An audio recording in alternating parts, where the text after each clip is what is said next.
So good morning, everyone. We are assigned to create a topic regarding on the students. So once upon a time, there was a student named Erica Duquesa. She was very studious and responsible. One day, she was supposed to present her reports. While reporting, she noticed all of her classmates weren't listening and had their own business. Some were taking pictures, doing TikTok, and went outside. She was frustrated and got mad because it was so unprofessional and unethical. She said, "You guys are so disrespectful, so rude."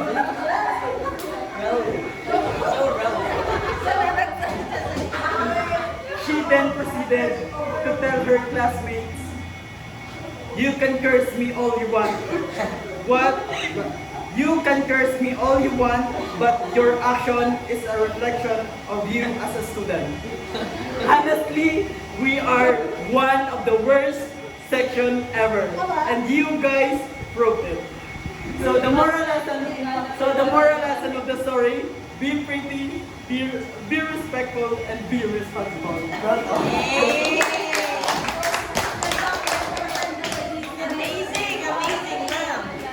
So now we are done for our motivational activity.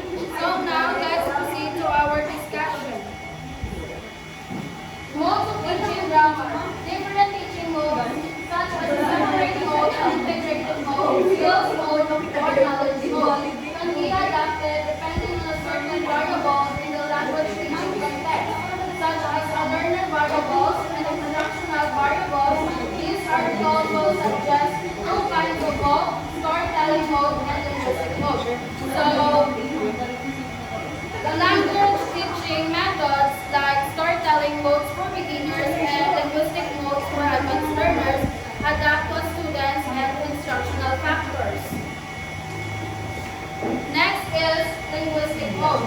According to Larson Freeman, 2002 to 2014, it made that students need to know about the use of structures so that they understand the consequences of their choices, since the grammatical system offers its users choices in how they wish to realize meaning and position themselves biologically and socially. So, linguistic modes emphasize that language learners must understand the social and biological implications to the grammatical choice, as a grammar provides an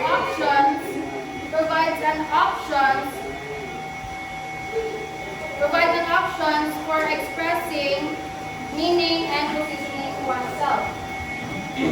Another definition of linguistic mode. Who can read?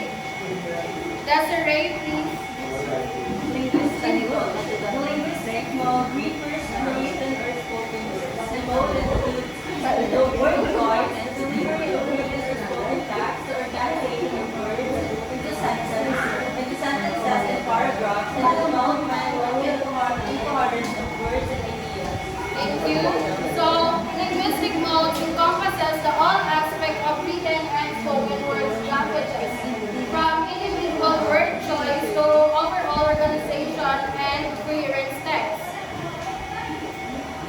So, English is rich in a passive voice which is not possible in any of the other languages, with a similar passive formation. Passive voice produces a sentence in which the subject receives an action.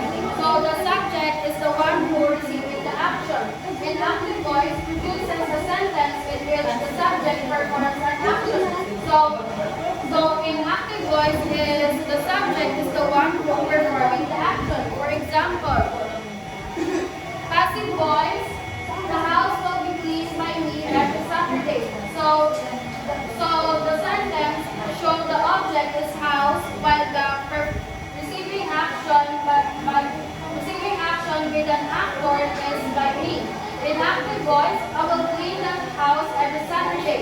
So the sentence shows the subject I and what the performing action is lead. Please read Rachel. Since English passive voice can be used without referring to the agent of an action, the following three functions of passive voice are listed in most grammar books. First, to place emphasis on the agent using the phrase, when the agent is unknown or unimportant, the speaker does not wish to mention the agent. So there are three functions of passive voice are listed in most grammar books.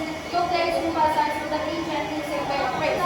So to omit the actors allows it to emphasize the action recipient. And next, when the agent is a noun or unimportant. So to be used when the actor is a noun or irrelevant. Last is the speaker does not wish to mention the agent. So to deliberately avoid action, avoid mention the actor. So usually some exercises of distinguishing active voice and passive voice are designed for the learners according A2 and A3.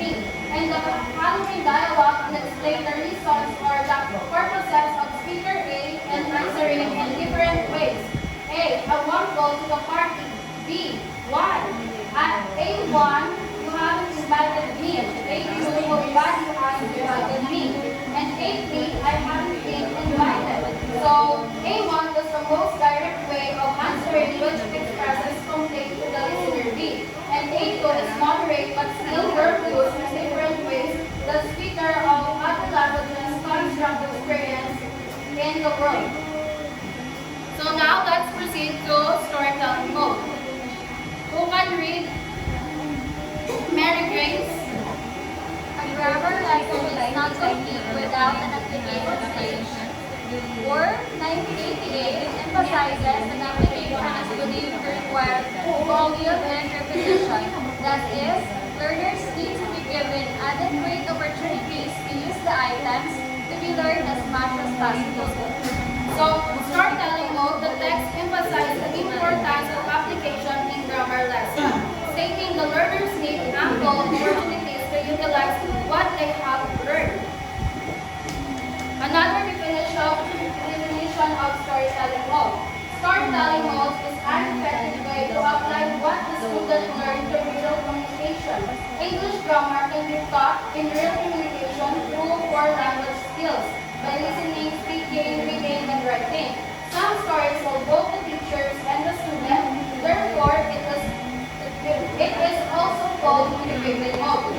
So, storytelling modes are effectively integrates the core language skills to teach English grammar within authentic and communicative context. Example, my love for sports and ask them to recognize different tenses and then answer some related questions. Then the following reading material can be provided for the students to understand the form and meaning of simple past and present perfect. So this example is describe a lesson plan where students first identify the different verb tenses in a story of my love for a sport, and then use reading passage to reinforce their understanding of the simple past and perfect present tenses. Another definition. Everyone, please read.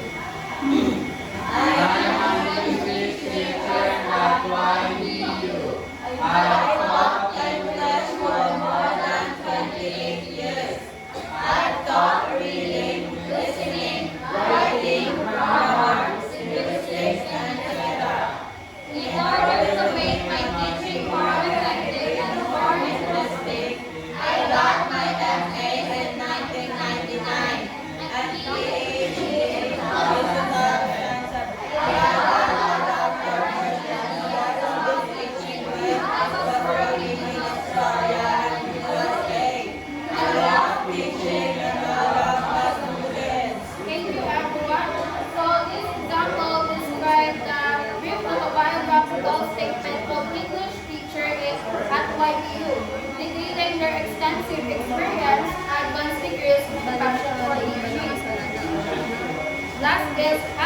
listening and reading, the student can be asked to have a free talk about their hobbies and learning experiences in school group. In this way, they will be highly motivated to learn by hearing more stories which they might be or must be interested. So, after listening, reading activities, the students engage in small groups discussion about their hobbies and learning experiences. To enhance to enhance motivation through shared storytelling. Thank you.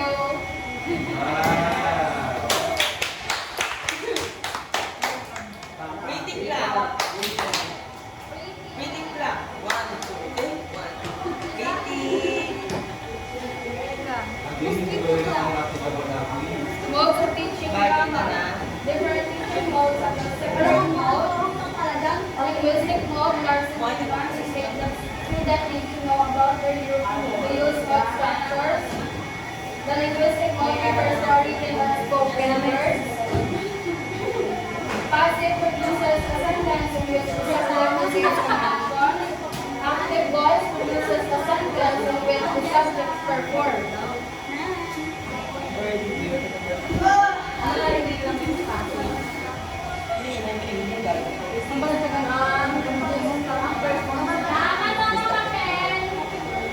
One half crosswise. Crosswise, ma'am. Storytelling mode from a lesson is not completed on an application stage. Storytelling mode is an effective way to apply what students learn for real application. Yes. Number Crosswise, ma'am. crosswise.